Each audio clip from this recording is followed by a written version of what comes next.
we're going to try today Stolychnaya vodka, right? Which is known as Stoli today. Right, 2022 and all that. They decided to repackage everything, I guess.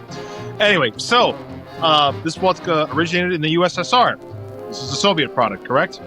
Absolutely. In 1972, President Richard Nixon, they wanted to do something special. In this case, Pepsi-Cola for Vodka. So the whole idea was to get the Russians hooked on Pepsi and to get Americans even more hooked on vodka.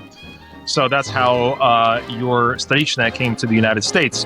And our ancestors, the Ruskiye Zarubezhniki, not all of them wanted to have a Soviet bottle on the table, right? Sure, we had Smirnoff already, and we had Wolfschmidt.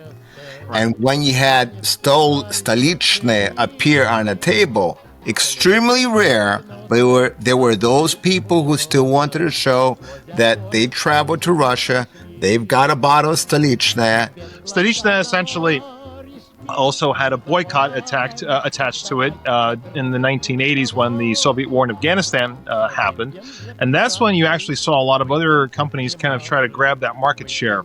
So, so that's actually what kind of gave birth to a lot of other vodka brands, essentially, was that boycott. And you can still, again, get Stoli here in the United States as Stoli now, no longer Stolychnaya. It is actually made in Latvia. Let's try some. Right. And we got our Russian Heritage shot glasses here, right? For the Heritage Ball, the Winter Ball, that's going to be happening this coming January. You can't sip vodka.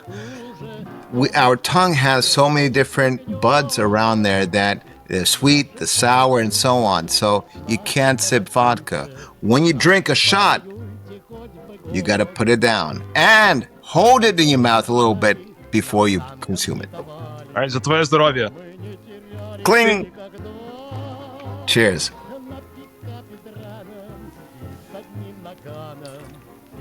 Wow. All right, scale of 1 to 10, what do you give it? There's a kickback. I'll give it a 5 + 6, somewhere there. Yeah, I'm about there too. I would say 5 + 6.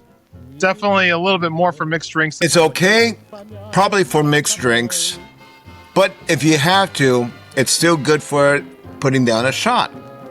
I mean, that's the idea that Russians like to put down shots. But it's okay probably for mixed drinks. So please like and subscribe. We have a whole vodka podcast up there, and we'll have more tastings of vodka coming up. See you real soon.